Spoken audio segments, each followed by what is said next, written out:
Knife nails, and we got hobbit nails over here. My left thumb is messed up right now. It's always like that. Yeah, but the right one's like still bad. Go but ahead, not- show her your fingernails. There you they're go. Bad. They're real What bad. was your nickname in the Navy? Nubs? Yep. Got hobbit. I thought you had like cut off a part of your thumb when I first saw your thumbs. Yeah, I thought so too. So I didn't. did you used to have webbed hands and feet too? Still do. That's why I swim so good. Yeah, exactly. Welcome back, guys, to another episode of the Suffer Up podcast with Nate and Ryan. We are thrilled to be here today, and we have a special guest today. It is our most special guest that we've ever had on the show, and that is my wife, Lauren. We have been married 10 years, and she is going to be sharing her side of what it's like being a first responder wife, some of the struggles and trials with that, and kind of how we, more her, navigated home life, work-life balance with a stressed out and sometimes angry firefighter that came home just overworked and overstressed. So, but before we dive into the actual topic today, we want to give a very special thank you and shout out to our sponsors at Sofsocs. If you listen to our podcast, you know that we enjoy running in our Sofsocs, and they make a compression fitting sock that is form fitting to your feet. They are a toe sock, and we have absolutely enjoyed them. I just recently did a review on 200 miles in a single pair of socks, and I have them on today, and they're still holding strong. So hopefully, barely. Yeah, like I said, I have some messed up toenails, and so the life expectancy of my socks tend to be less than somebody that, like Ryan, that claims to have absolutely perfect feet and fingernails. So, Bold statement. Yes, bold statement. So if you guys would like to try out a pair of these awesome socks to run in, work in, or just wear around the house, or you can wear them in the sandals like I am right now, you can go over to our link tree, and at the top you'll see a link to their website, and we have a discount code called SUFFER10. Enter that and you'll save 10% on a pair of socks. So without further ado, we're going to go ahead and jump into the topic today.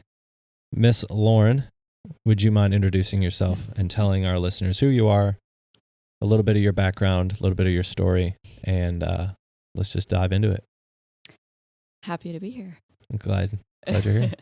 My name is Lauren, and I am married to Nate, the best guy in the world. Yeah. God, And, I feel like I'm on third wheel. Another sponsor of the show is Lauren. I paid her a lot of money to say that. No. I grew up in Northwest Florida and lived about 30 minutes from the beach. I love the beach.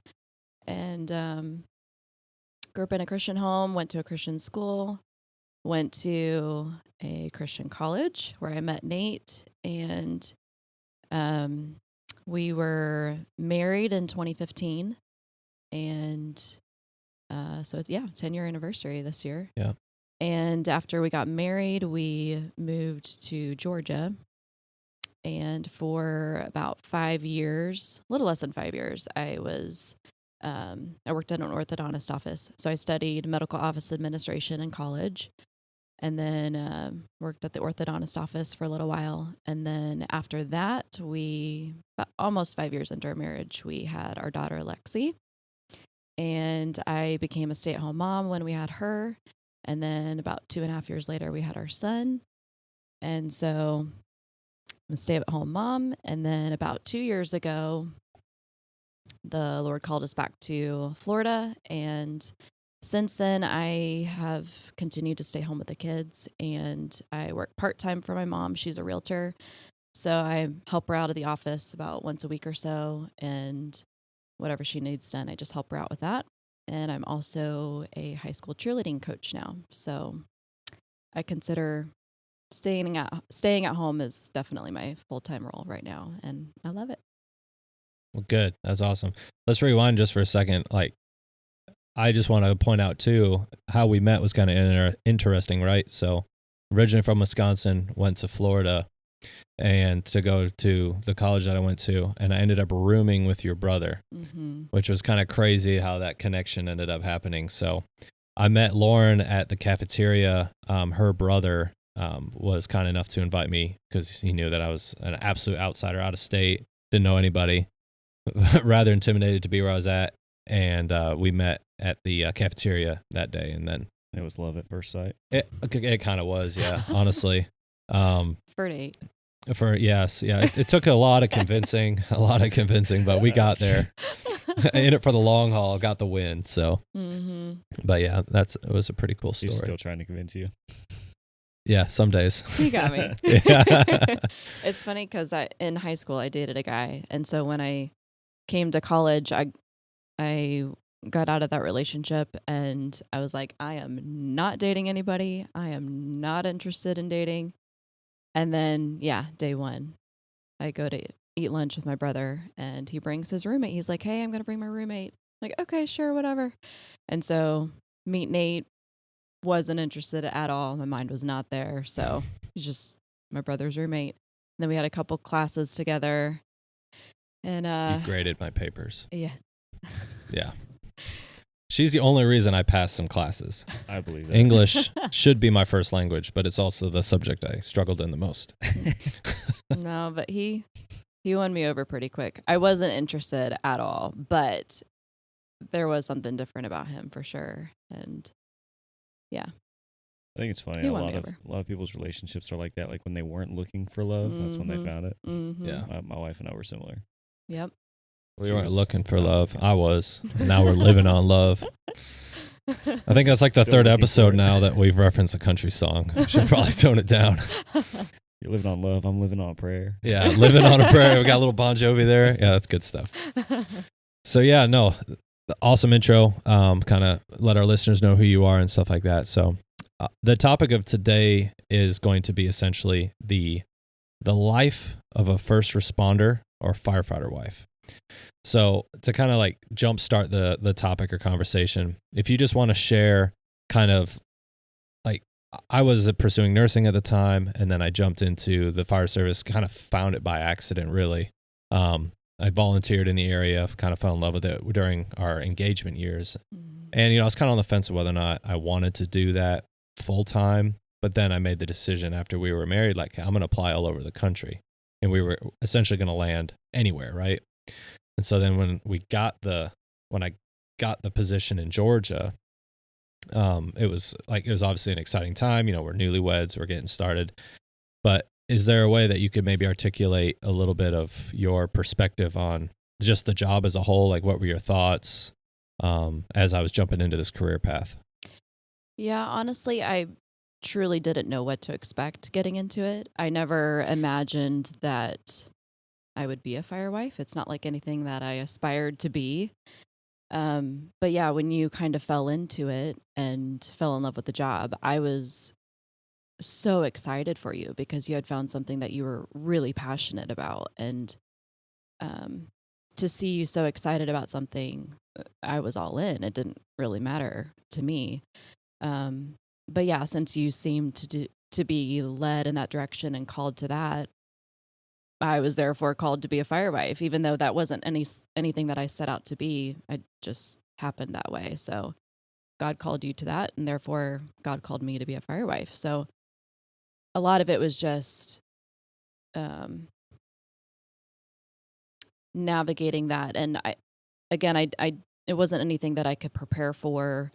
I didn't really know what to expect. It was just a matter of getting involved in it and being submerged in that lifestyle and that culture. And you eventually learn what it's all about, really. Yeah. I love how you guys didn't have any kind of like plans. I don't know. When you first got together, you weren't like, this is my vision for our life together, and we can't deviate from that. It doesn't sound like you really cared what he did as a job and likewise for her. Like you guys were just like, we're going to figure this out together. And like you said, when God called you to do one thing, you're like, all right, we're all in. We're doing it. That's cool. Yeah, all along, like I've just wanted him to be happy. Like it didn't matter what it was. And I never truly had any big aspirations for myself for a career. I always wanted to be a wife and mom. Would I have gone into a career, so to speak? Sure. But my focus was always being a wife and a mom. And so when God brought us together, that was just an easy role for me to fall into. So kind of letting him take the lead as far as the direction that our life went is I just always wanted to be that support, and I love being that support. So for him to be so fulfilled and happy in a career was all that mattered to me. And I just was happy to be supportive with that. And so you applied all over the country. Yeah. Was Atlanta the only one that got back to you, or were they just some of the first pick? Yeah, so I really kind of didn't care where I landed. Yeah. Atlanta wasn't like, not the city of Atlanta. This was a Metro Atlanta department, but Atlanta wasn't like my first pick of places to want to go and necessarily raise a family. But the outskirts of that area, at face value was like, wow, this is like, it's a pretty nice area, like just driving through and kind of looking at it. Mm-hmm. Later, I found out that's not necessarily the case as far as what's within, not like outside of, they've got really nice parts and some very not so nice parts. It's still a city. It's still metro suburban style Atlanta. So, and that naturally comes with the territory. But yeah, it was all over the country, but a lot of the testing processes took a long time. Like you got to go do your CPAT, you got to go do an interview and all this stuff. And I was ready now, like whatever job I can get that pays decent and get into a fire academy, let's do it. Like ready to go. So at that point, you were no longer in college. Correct. Mm-hmm. I was working in a sleep lab. Lauren was, or were you not in college by then either? I had just graduated and then we got married. Mm-hmm. So that was in 2015. And then I was just job searching for the first couple of months that we were married. Yeah. But he was actively pursuing a career in firefighting. Mm-hmm. So when he had looked all over, at the same time, I'm looking for a job, but I'm not trying to be too serious because there's a chance. I know in the back of my head, like there's a chance that we could move because at the time we weren't planning to stay here. Mm-hmm. Mm-hmm. So Atlanta's the first one that was like, hey, you can come now. Yep, pretty much. Mm-hmm. Yeah, and they paved the way really. I mean, 16-month academy, which kind of like segues nicely. So it's 16-month academy, and then you get your paramedic license, Fire 1, Fire 2, and all the little like nuance classes like hazmat, ops, and awareness and stuff. Training. Yeah, and it was like I've said in the other episodes too, it was very regimented. We had flag duty every single morning at 0700. We had we were walking around pretty strictly, and we had a demerit system. And so during that 16 months, like you can imagine being newlyweds. I got this new job in a new area. We're in an apartment. We know nobody. Mm-hmm. We know nobody. And just literally uprooted, went to Metro Atlanta and started a career. And with a job that I could very easily lose in the academy. Yeah, I was going to say it's a non-guaranteed job either. Mm-hmm. You got to make it every day. It's conditional, so I have to show up and pass these tests. And they started with paramedic school. So you went through paramedic first and then you got your fire. So, we lost some guys in fire school, but a majority trying to make sure that the guys who make it to fire are going to be there for the long haul. Exactly. So yeah. So, but like that was a little bit stressful because I'm essentially working a 9 to 5. I'm earning an income while I'm at the academy. Yeah. Which is amazing. Like not a lot of places will let you do that. So I'm essentially a college student for 16 months. Mm-hmm. She's working. Paid college student. Yeah. But I mean, I'm in school, I'm having to study. The rigors of it was rather intense. It's very accelerated. It was a fun time though. But and I would say our life was pretty normal at that point because of your 9 to 5. Yeah. And I was 9 to 5 essentially. So we had the weekends off. Yeah. Yep. Yep. And I didn't really know any different either at the time, like, because we had just been married. So that already is such a huge life change. Mm-hmm. And then to move, it was just part of our adventure. We were out on our own in a new city, newlyweds, and living it up, so to speak. Like it was. Yeah, it was fun. Yeah, it was fun. But I would say once you got to the station, though, is when the reality kicked in that you're going to be home for 24 hours by yourself. Right, like the real fire wife life, so to speak. Yeah. Oh, this is great. He's home every night. Yeah. And that kind of actually leads into the next question I was going to ask you. So on the schedule up there, it was 24/48s. Mm-hmm. Here, we're loving the 48/96 schedule. Mm-hmm. It's great. There's a bunch of fire schedules out there, but 24/48 was still nice, but the 48/96 is awesome. So I get on shift and I was just gung ho with the job. I'm ready to go. I'm ready to go. I invincible, right? I'm on the line. I'm running calls. And if you would just want to kind of share a little bit of like how did you adapt to that 24 hours being gone? Because a lot of like new like girlfriends or fiancés or wives that are in a relationship with a fireman, I see it all the time. The guys are like, oh, she just can't handle me being away for one full day. Like, you kind of have to be like a warrior wife in that way. Like, you have to kind of just handle stuff. And if something's going to break, it's going to happen when I'm gone. Oh, yeah. Every time. Yeah. Every single time. Everything breaks. All the thunderstorms. Yep. They all happen when you're on shift. Exactly. I hear what's, it doesn't matter what could break. It will guaranteed break while I'm gone on shift. Yep. And when on a busy shift too, when I can't make a phone call and help. So, yeah. But like, what were like some of your struggles with being with that new schedule, the adaptation? So initially I would say that the biggest learning curve was just, like you said, adapting to you being gone every third day. I had never lived on my own ever. So I grew up with my family. And then when I went to college, I had roommates. And then after college, we got married. So I've always been with somebody. So that was probably the biggest change initially, was just living on my own. Not long term, of course, but every third day. That was still a new thing to adapt to. But also just the idea of having you be a part of the fire service. It's like you gained this second family. So in a sense, like having to share you with another family was a big thing to adapt to. You come home and, you're still making phone calls and you're talking to the other firemen and debriefing about the shift before, and somebody can't find something, so they call you up and where's this and where's that. And there's a funny story on that. Do you remember when they accused me of losing the drug keys? Do you remember that?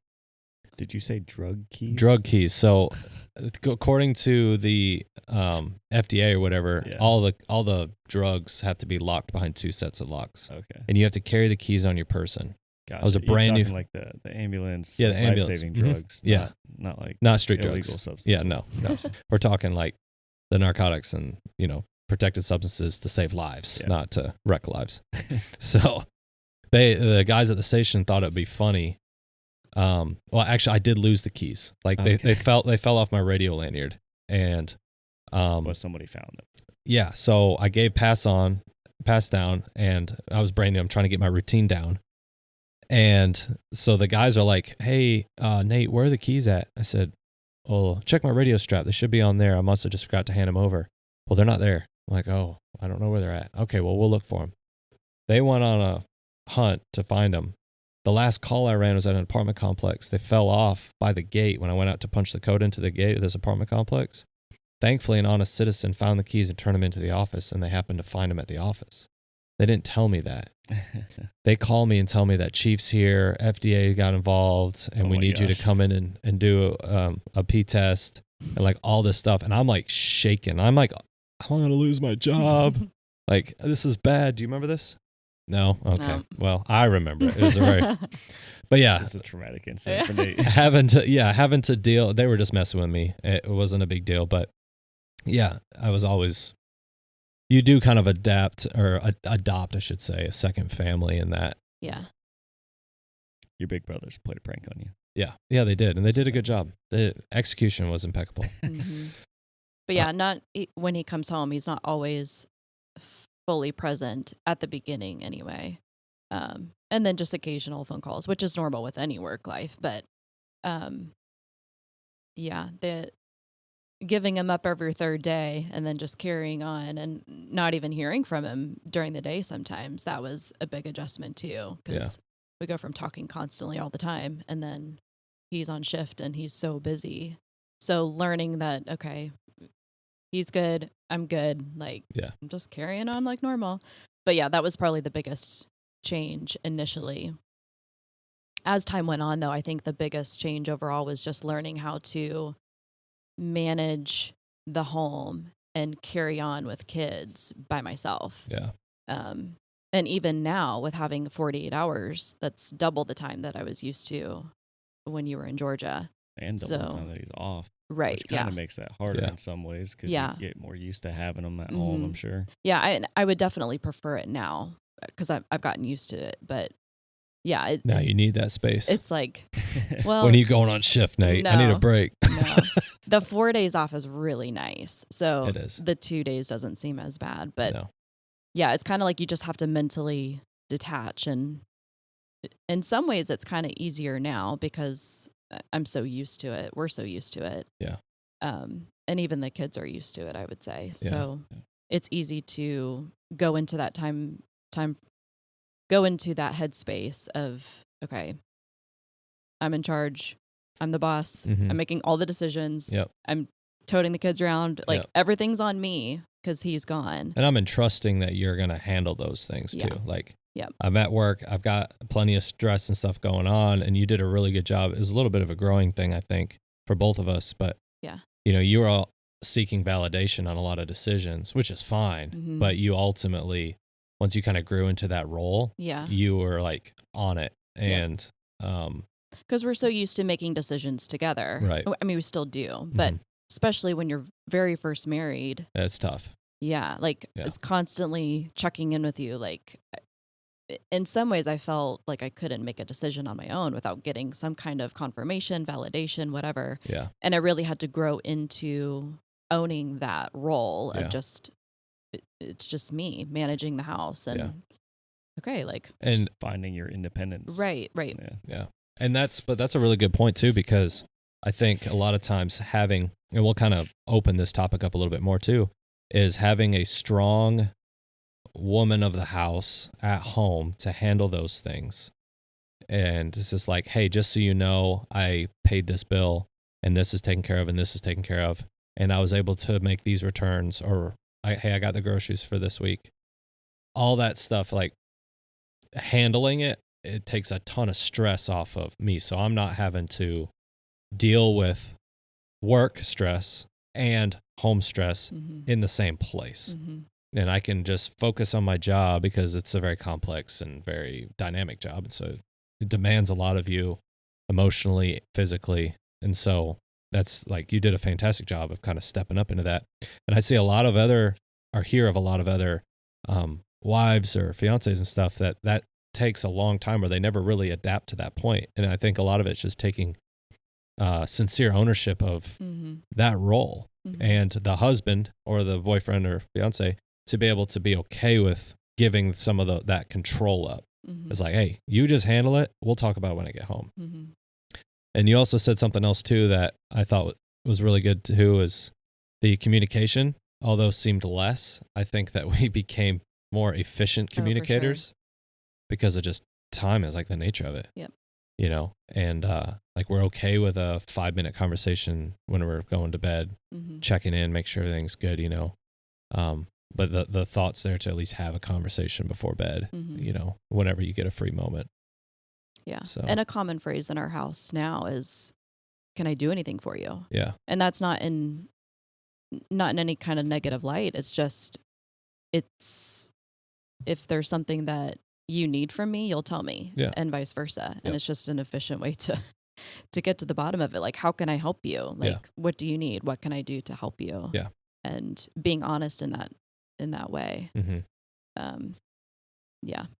So yeah, that's like, I'm glad you said that. That's a perfect start to where I want to get with this is, the initial job was just like Hollywood, I'm loving it. I'm going to fires. I'm running crazy calls, all this stuff. And I'm just ate up with it. I'm a sponge and I just feel like I'm on top of the world. I got the best job in the world, all this stuff. And then, naturally some of that stress kind of compounded a little bit. And, it was a slow compounding effect. And so like it just constantly kept kind of piling on slowly. But what were some things that you saw in me, and be as transparent as you want to be here for our listeners' sake? What were some, did you see any red flags or change in my behavior? And if you did, what were some of those examples, if you can recall any? Yeah. As time kind of went on, and I think it got a little bit worse once we had our kids, just because that's another layer of responsibility that you're having to deal with. And I'm at home all the time now with the kids. So we're in two different worlds now. I'm not working anymore and I'm home with the kids. So I'm always at home, and you were working a ton at the time. So you had your job, you were working multiple jobs at the time. Mm-hmm. But I would say, like, eventually as time went on, I just noticed small changes of, like, you would get really defensive with your answers. About, like, if I would ask you a question or, like, you know, hey, have you seen this, or nothing serious, just basic questions, and you would get really defensive about whatever it was. You got really short with me.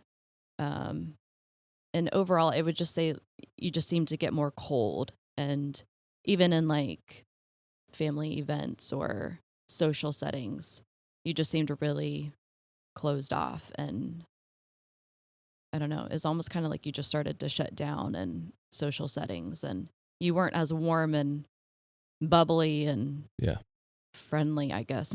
And a lot of people wouldn't have even noticed that, but, you know, when I live with you every day, I notice all of those things, and that your personality was starting to change, really. But yeah, I would notice, like, when we would go to family functions and things, like, you would get kind of closed off, and it was almost like you didn't really know how to communicate with people, the outside world. And I knew what was causing it was just all of the stress. So I'll give you an example. We came home one day and from after a family function, and I told him, I said, hey, are you okay? Because you just seemed really distant at my parents' house. Like, you know, what's going on? And I remember you telling me the story of, like, my mom came home and she had this coffee and she was complaining because it wasn't hot or something like that. And you said, like, I didn't even know I didn't even have anything to say, because when she comes home and complains that her coffee isn't hot enough, like, if the things that I see and the things that I deal with and the problems that I handle are so much greater than, you know, a cup of coffee. It's like, I feel like I can't even relate to her. Like, if that's her problem, and that's the biggest problem that she has, is the temperature of her coffee, I just feel like I can't relate to that. I you know, like, the things that you see on the daily is just way worse than what the normal person sees. And I understood where you were coming from. And my heart went out to you when you told me that, because that was one of the first times that I had really heard you say something like that, where you opened up about how you're viewing the world. And, you know, for us normal people over here, it's kind of easy to complain about our coffee temperature, sure. And, like, she didn't mean anything by it, and we know that, but it showed me where your mental state was at, was that if that was really bothering you, the fact that she said that, you know, it opened up my eyes to where you see such great things on a such grander scale, that's unrelatable to you. Yeah, like, I remember that story now that you bring it up, and what was going through my head was, like, really? You're worried about the temperature of your coffee? You can't throw it in the microwave? Like, I immediately went to, like, anger and frustration over that. Kind of that defensive attitude Lauren was talking about earlier. And I still struggle with it from time to time. Yeah. But yeah, that wasn't a good time. Like, I was not the best husband. I wasn't always present. The only time that I really felt present was when I had vacation time off at work, because, like, on a 24/48 schedule, you're on for 24. And at my station, you were on for 24. Like, you were there awake for 24 hours. Very rarely did you even get to sleep. And then you spend 12 hours on the first day off recovering, trying to sleep, but you don't want to sleep too much because you want to spend time with your family. Like, your heart still wants to, but you desperately need to sleep. Mm-hmm. And then your second day is family time. Now, we haven't even talked about second job, third Mm-hmm. job. And so it's like, even when you're home, you're not even, I wasn't even there. Mm-hmm. And it was like, I wish I could go back and redo it, but I'm also thankful I could find thankfulness in that time, because it was a way that, like, we grew through that, Mm-hmm. and now we're sitting here on a podcast talking about it, Mm-hmm. which is cool. But yeah, the compounding stress and the change. But like, I'll go ahead and say it, and I'll let you kind of pick it apart. But you kept asking me, like, do you want to talk about it? Do you want to talk about it? Do you want to talk about it? Like, what's going on? You know? And my reaction to it is like almost pushing you away. Mm-hmm. And then we had like a really hard conversation one night when we were laying in bed. A lot of tears were had Mm-hmm. about, like, I felt like I couldn't open up to you Mm-hmm. about these things because I didn't want to bring it home. Mm-hmm. I didn't want to tell you about the things that I'm saying. And I don't necessarily think it's healthy to share all the explicit details, even to this day. Mm-hmm. You were trying to protect her by not sharing Correct. the burden. Yeah. I don't want to tell her about the kid that got ran over on the side of the street or whatever, you know, like, Mm-hmm. and all that. But it took a lot of time to be able to share, even just it took a long time even to get to the point of saying, like, I had a really bad call last night that involved a kid, or had a really bad call last night, suicide or whatever. And like, I'll let you take it from there. But Yeah. that connection had to happen. And it took a long time to build that connection of, like, how can I effectively communicate to somebody that really doesn't fully understand Mm-hmm. the capacity of the job.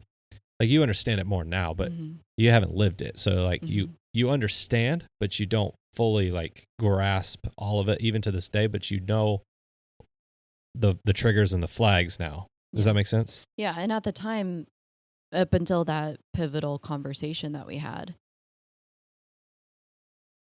from my perspective, you know, getting, even just when we were first married and dating and all of that, like, you were so open and we talked about everything, and that was just what we did. Mm-hmm.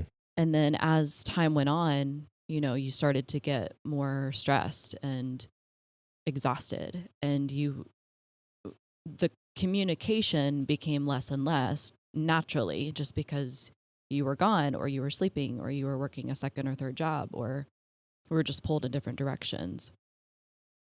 But with all of the stress on top of that, with not having the time to communicate, or, you know, not making the time to communicate, you also seemed to not know how to communicate anymore, because you were so in your head and didn't know what to say, and how in the world could I understand?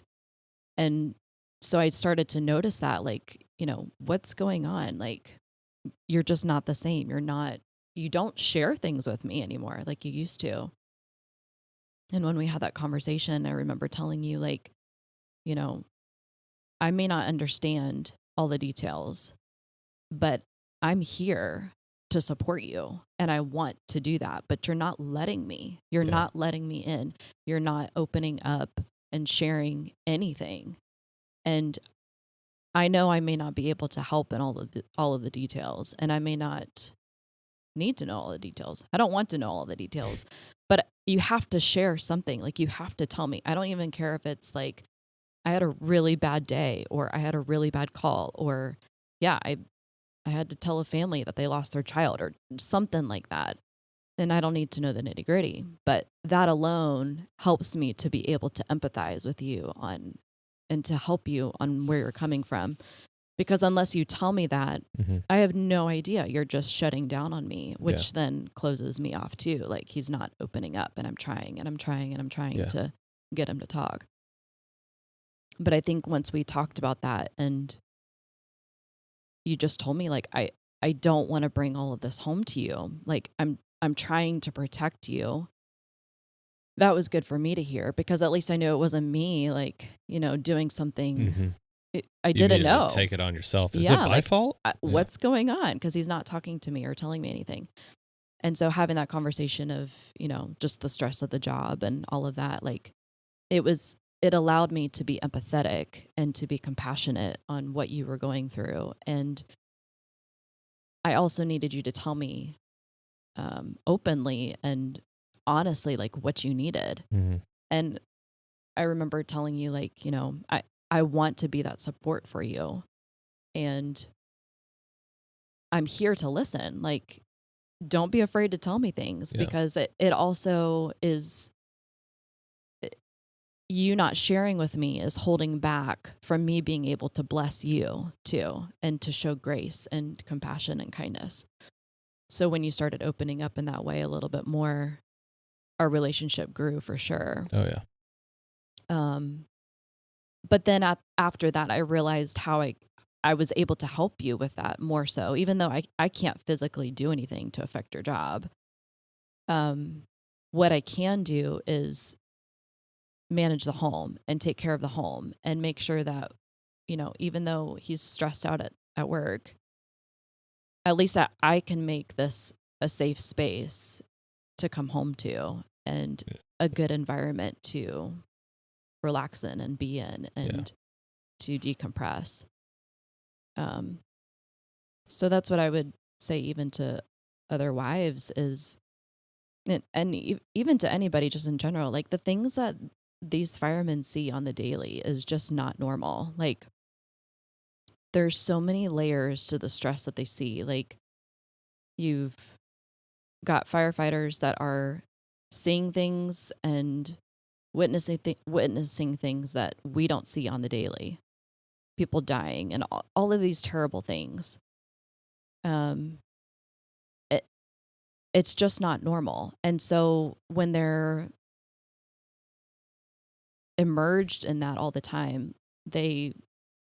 even if it gets to be normal for them, it's not normal for us. Yeah. And it's not normal to have to tell people that they lost their child.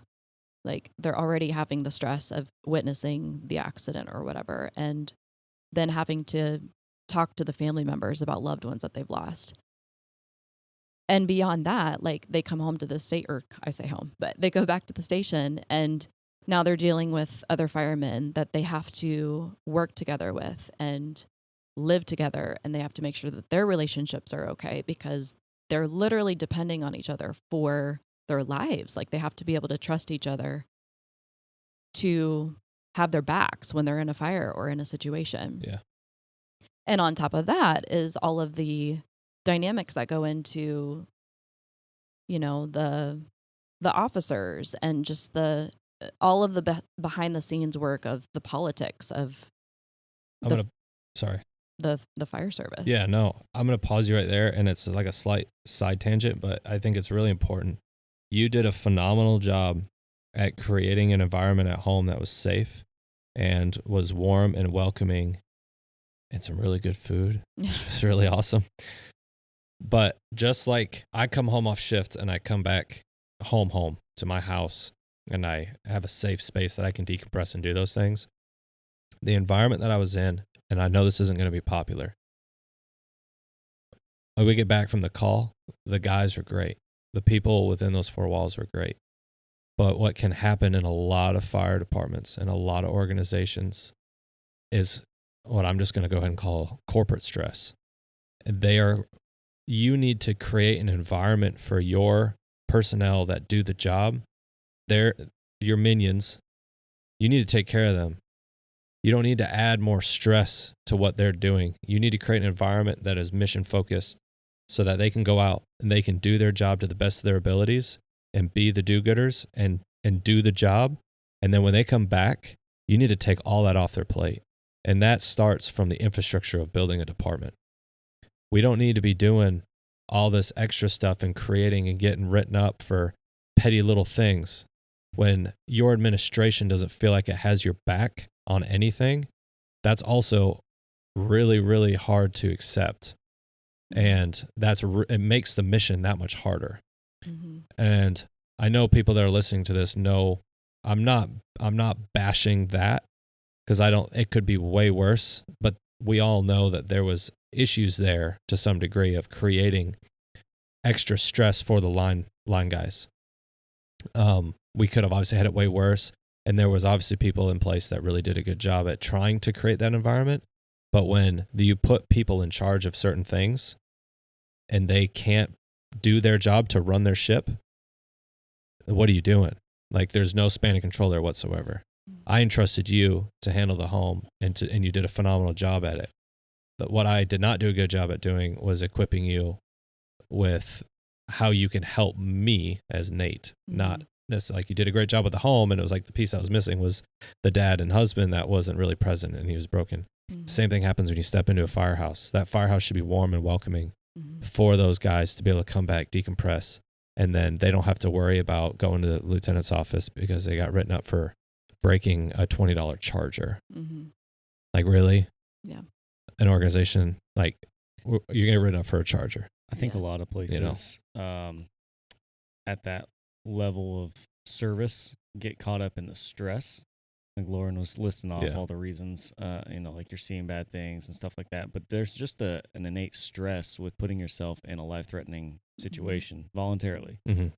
And a lot of places have a hard time releasing that stress. So you come back to the station and they feel like they still need to be stressed. Yeah. So they like start nitpicking and finding things to continue being stressed about. And like, I can't let it go.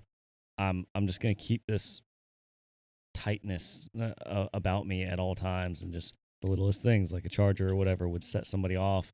And no, we gotta handle this at a high level. And not everything is life threatening. Yeah. Yes, you guys put yourself out there in life threatening situations, but not everything requires that kind of magnitude. Yeah. So I think that there's got to be some balance there, and that's really hard to find. Yeah, it is. And creating, when you get into this, I don't want to like get too much into this. This is like a topic that we could obviously record a whole episode on, but when you get into busy work to justify your position, there's an organizational problem that needs to be addressed. And so then obviously that always trickles downhill, and it always gets caught by the grunt on the bottom of the totem pole, and just deflect. Because they have their own stress too of their job. I'm not negating that. But if we're not creating environments for people to be able to have a decompression time, I mean, I'm a big proponent. We tried pushing for it of like the really busy companies that are going all the time. Give them 1 hour where they're out of service every shift to work out. Let them get their workout in. Let them eat. Just give them 1 hour. 1 hour apiece, knowing that they're not going to get a call. Yep. 1 hour of just, you can take a nap, you can work out, you can do whatever, have another company backfill it. That'd be cool. Obviously, if they like the county or whatever blows up, then you're going to have to step up. But like for 1 hour out of the day, give them that. You know what I'm saying? And so I think, kind of getting back to the topic, of course, sorry for the sidebar, but like, if you're a wife, or if you're a husband that has a wife that is in this line of work, try to create that environment. You did a phenomenal job with that. Create an environment of like just peace and tranquility and all those things. But you did a really good job at that. That is like really, really, really important. Sounds like you walked into a yoga studio. Yeah. When you got home. I mean, no, because we had a little girl that liked to scream a lot too. This was a lot easier to do before we had kids. Yeah, it was. But like from my perspective, just because of all of the stress that you deal with on the daily at your job, like I felt like at the very least, I mean, I know motherhood is hard. Like I'm not negating that fact at all. It's hard. But at the end of the day, my kids are happy, they're healthy, we're safe. The least I can do is try my best to make an environment that's warm and welcoming and as stress-free as possible so that you can come home and be the best husband and be the best daddy that you can be. Yeah. And allowing for that space for you to decompress too is huge. When we were on the 24/48 schedule, I kind of had to learn, like, okay, even though he's coming home at 7, I don't really know if what he's coming home from. Like, I don't know if he's going to be well rested. Most likely not. 9 times out of 10, he was not. I don't know what he's seen. I don't know. I just don't know. Yeah. And so I kind of had to write it off as far as like, yes, he was coming home, but I can't expect him to be fully present. And that was something that I had to grow into too, because normally when you come home, you're rested, you had a busy day at work, whatever. But most people when they come home aren't, that level of stressed out and exhausted. So even though he may have been coming home one night, you might have said, I'm not expecting anything of you till tomorrow morning. Right. And like, what do you need? Like, how can I help you? He's like, I need to go sleep. Like, cool. No problem. And so he would come home and take a nap till like noon, or, when I would put the kids down for nap, and then we would all get up after nap time, and then we would carry on with our day.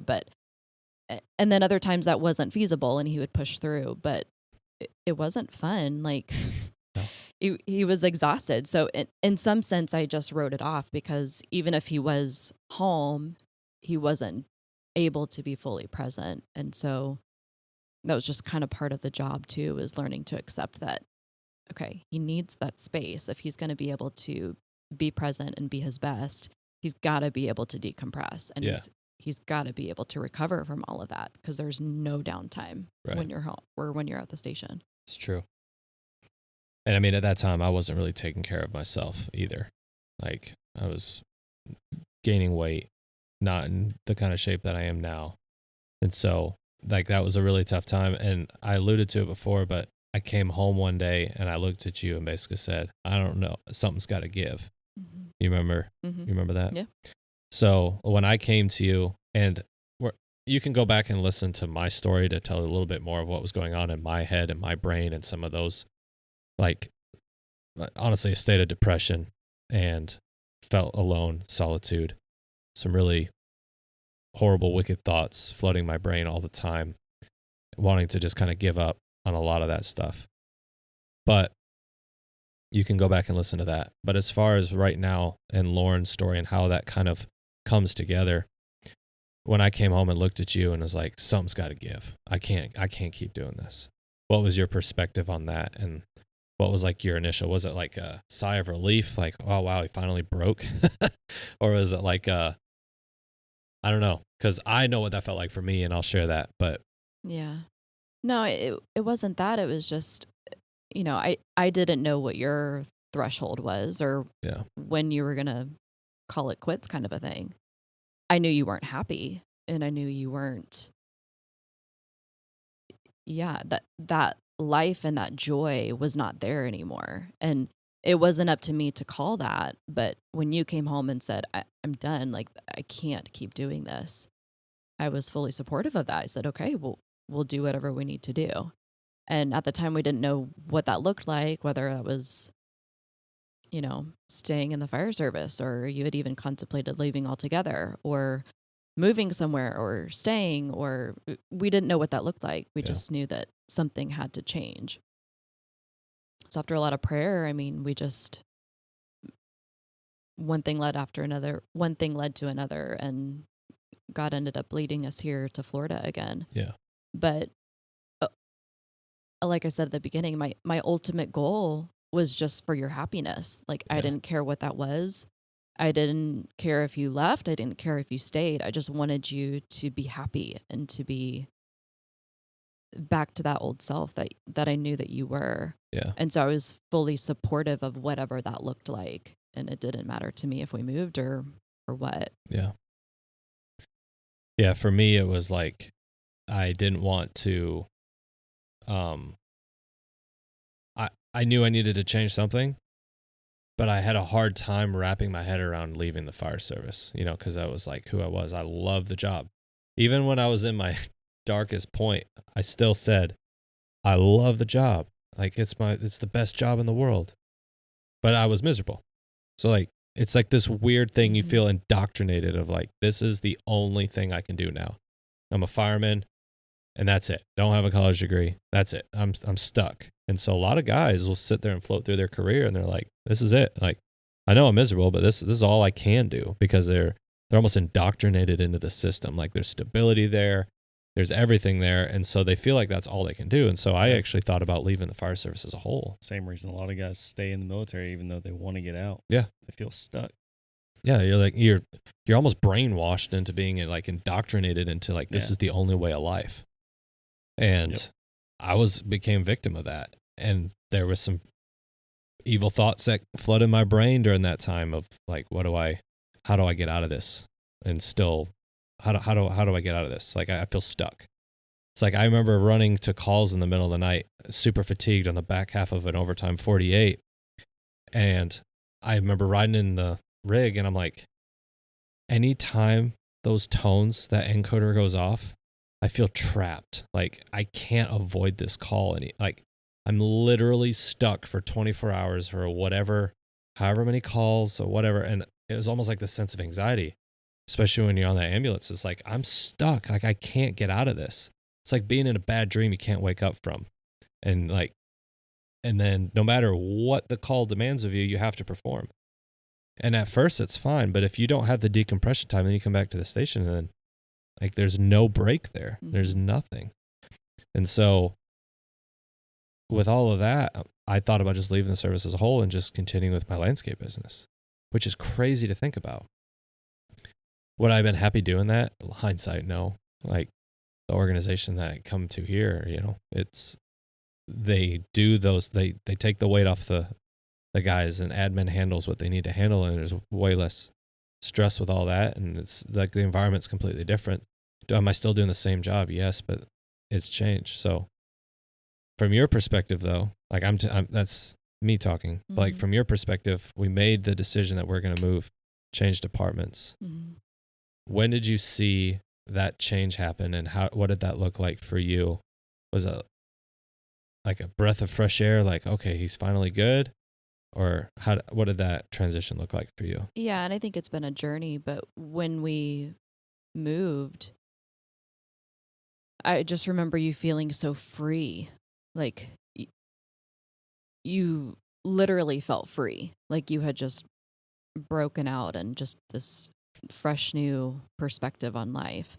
And even though you were still in the fire service, when we moved down here, I think that the change of pace and that was a lot of it was the change of pace. Yeah. You were just so busy before, just call volume.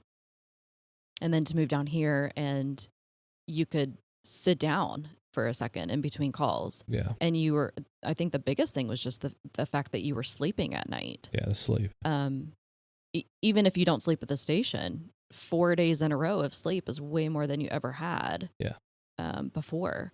So I think just over time, like you weren't in this constant state of exhaustion and the pressure wasn't the same.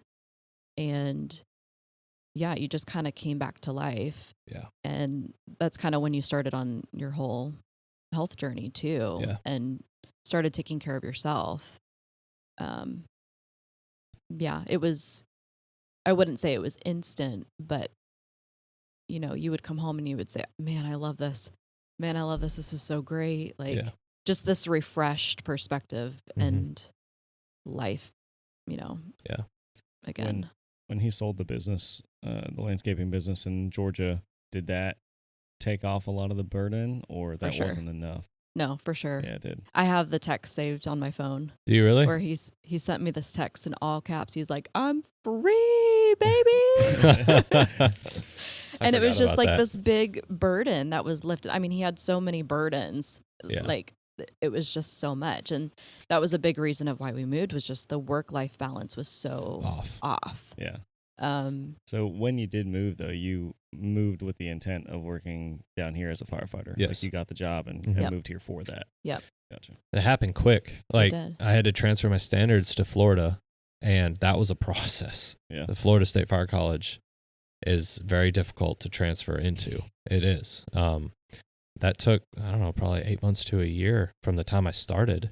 From the time I came home and said something's got to give to when we actually made the transition, was almost a year process, roughly. I was at the point, I'm like, house is going up for sale. I'm quitting on this day. I'm leaving. Like, if I got to go cut grass for Navy Federal, I'll do that. Like, I don't care. Yeah. I'll go build cabinets or something. Like, I'll go mop floors as a janitor. But I'm out of Dodge, man. And it was when you finally came to grips with the fact that, like, this is not, I'm done. Like, I have to leave. Now, hindsight, if I maybe hadn't of worked a second fire department and worked a landscaping business that required at least 3 days a week of my time on a 24/48 schedule, I probably would be in a different place. And I also, like I've said before, everybody's filter gets clogged. I loved the company I was at. The best guys in the business, some of the best firemen, drivers, and officers this profession has to offer. And it was fantastic. And it wasn't the volume, because some days I still miss it. Like, I miss being in the weeds and doing the job because I'm not as busy anymore. But I can say this, of like, your perspective of the job changes drastically the more you get in. And it's like, it was a fun season. I loved it. Do I miss it some days? Oh, I miss it. I do. But I miss it in small doses. But now I'm like, I want to be a better dad. I want to sleep so that I'm taking care of my body and my health, and I'm not getting that beat down. I don't wear the ego or pride on my sleeve anymore of like, I'm at the busiest company. I go to the most fires. I doing this, I'm doing that. I'm, whatever, all the war stories. I'm like, man, I don't care about that anymore. I still love it. I still get a rush from it. But I know that being that, what I've referenced as the ghetto life firefighter, and then coming home, that switch throw is a lot bigger than where I'm at now and turning that switch. It's just a short switch, and the biggest change that I saw was your anger, especially. Yeah. Like, that anger started to dissipate, and you were just happier again. You were happy again, and you loved what you were doing, and you felt good doing it. And as a result, you were a better dad. You were happier. You were more present. You had the energy to be with us and to be a dad and be a husband. And that anger for sure was probably the biggest switch that I saw. That probably has a lot to do with the stress and just the people that you were around, not the firefighters, but the Atlanta's finest. Yeah. That you were the serving. Clientele is totally different. Yeah. And I caught myself, I come down here and the clientele is completely different. And I would get out on a call and I'd immediately snap on something that I saw, and I would be like aggressive. And guys are like, whoa, dude, hey, easy, man, easy. Like, and then I had to dial it back. I'm like, oh, yeah, you're right. Like, everything's good. Beach life, chill, dude. Yeah, chill, dog. Everything's all right, man. Catch a wave and just chill. But I had to really take a lot of chill pills. Yeah. So like, Lauren, the story of us and the story of, like, I shared obviously my story in a previous episode, and you sharing kind of your story. Say there's a wife or a girlfriend in this room that has a husband or a boyfriend that is essentially Nate in previous form. What words of encouragement would you give her, or what bit of advice would you tell her? First of all, I would just stress the empathy to keep things into perspective. Keep things in perspective that, yes, you're at home. You're having to manage the home and the kids and a career or whatever else is going on. And it's a lot. But at the end of the day, I still feel like nothing compares to what you guys see and the things that you handle. And so just keeping that empathy and perspective on, I'm safe, I'm good. The kids are good, they're happy, they're healthy, we're all home, like, we're all together. Nothing else compares to that. Like, I'm not having to tell people terrible things every day or witness terrible things every day. So keeping that empathy, but also allowing that space for your firefighter to come home and to decompress, I think is a really big thing to do. Allow that space for them to process and to relax. And when they're ready, for them to come to you and carry on with your day, but not hitting them when they come home with all of the stressors and all of the problems that you've had at home, because they've just come home from all of that stress. The last thing that they need is all of the stress on top of that right when they get home. Mm-hmm. I get that there's stress, but the timing of that is so important too. Yeah. So being careful with saving big discussions for when he's fully present and rested and all of the things is a big thing. But any way that you can lighten the load at home, I think is really helpful too. Like, I know in our home, I manage the finances and the bills, and I enjoy doing that, but it also alleviates that stress. It's just another stress factor that was a conversation we had of Yeah. like, I was doing them all and I would get stressed out about money like I always do. Like, you just want me to manage that? yeah, like let me take that on. Like, Yeah. So in our house, then we just have like essentially monthly business meetings where we look at everything one day. So I only got to look at it the one day out of the month. And it's great because I would worry myself to a tizzy, and we obviously make financial decisions together, of Right. course. But you just paying those little right. mundane Like, I'm bills. the one that sees it every day. Holy cow, $300 power bill. How am I going to pay this? I don't have to worry about it anymore. Yeah. So- I worry about it. Every house can be, managed a little differently, but that's what Yeah. worked. And But finding things like that, or like doing the grocery shopping, or doing Yeah. the meal planning, or all the little laundry, or just any ways that you can help out. Another thing in our house is that you very much appreciate a tidy home. oh, yes. If the house is clean, Nate's good. Like, That's dishes in the sink. Dishes go in the dishwasher or they're washed before you go to bed. I can't handle it. yeah. It's one of my things. Yep. So, Yeah. But things like that. So Mhm. I know that when he's coming home, everything's put back in order, which again is a lot harder to do with kids now versus before we had kids. But Yeah. We try our hardest to keep it clean for daddy so that when he comes home, he has less stress to. I'm needy. It's nice though, because we live in a constant clean home. It's Yeah, I guess. it's okay. It's a good But it's name. all because of daddy. You just blame it on him. Yeah, blame it on me. I'll take the blame. It's a good thing. I'll bear I the want weight. everything pristine too, but it's his fault. Yeah, it's my fault. I'll take it. But another thing that I think is just a practical thing to help is just to schedule vacations and to schedule breaks. Like, Nate's just a workhorse. He goes. And so if we don't intentionally schedule time to take a break, it doesn't happen. True. So I try to always have something on the books, like, I don't know, twice a year, even if you can get away quarterly. It doesn't have to be a week or anything, but just Yeah. like he'll take like one shift off and then we have like 4 or 5 days to do whatever, or be at home or go somewhere. Or I think that separation is so crucial to Yes. decompress Mhm. from work, but also to reconnect and kind of pull back into reality of what really matters in life, and focusing on us and Yeah. reconnecting. Mhm. That's Take really that mental crucial. health day. Call in sick. Yeah. Yeah. Like it's important. It definitely is. Thanks for sharing all that. Absolutely. I appreciate you a lot. We wouldn't be where we're at if it wasn't for you, honestly. I give God all the glory. I give you second string glory on that. But yeah, we're super blessed. It's worthwhile second string. It is. Absolutely. I'll follow God any day. Well, when I married you, I said I'd put God first and then you. And then I'm going to love you as Christ loved the church. And so we try to emulate that in our home. And that's a whole, we should do that sometime as an episode.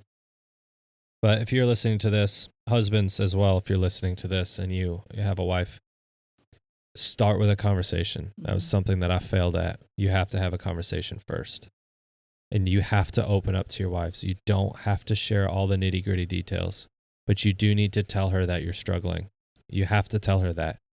It wasn't easy when I said I'm struggling and the things I was struggling with and the thoughts I was having. But But you have to find that way to communicate that to her, because by nature, she wants to be there for you. Even if she is stemming and being frustrated at you, it's probably because she wants to connect with you somehow. She probably wants that part of you that's missing. And what you're going through right now is normal. And it sucks, but it's normal. And there's a way to navigate it. And this profession asks so much of you. And oftentimes what is taken or is neglected is the home and the family. You put the job first very easily. It's so easy to do. And then the family suffers from it. There's like the divorce rates are through the roof for firefighters.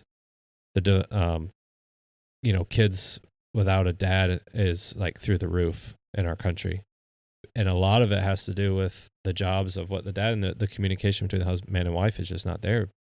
And what the needs of the man is and what the needs of the wife are. And so start with that communication and then work through it together. And you can find a way. We had some tough patches there for sure. But now we're able to help others through that because of the experiences that we've had before. So thank you for sharing all that transparently. Yeah.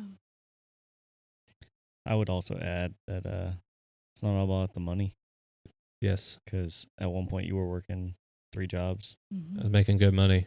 but at what expense? Right. The expense Yeah. was your mental health, your family's healthiness, Yeah. and your physical health. Yeah. So obviously money's important and you need it to live and survive, and you may be working for your family in that regards.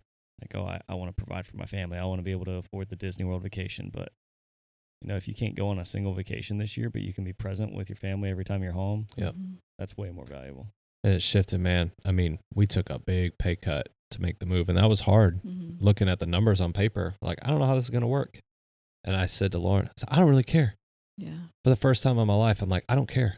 Yeah. I'm leaving. Mm-hmm. I need to start. I need to do something different. Mm-hmm. And And we were happier. we were happier. Yeah. Like, yeah, we don't go out to eat all the time anymore. I didn't need to because I was fat. No more Chick-fil-A, Just eat y'all. less in general. Yeah, I was fat. I was a turd, and I needed to change. So guess what? My wallet got skinnier, and I got skinnier because I couldn't buy fast food.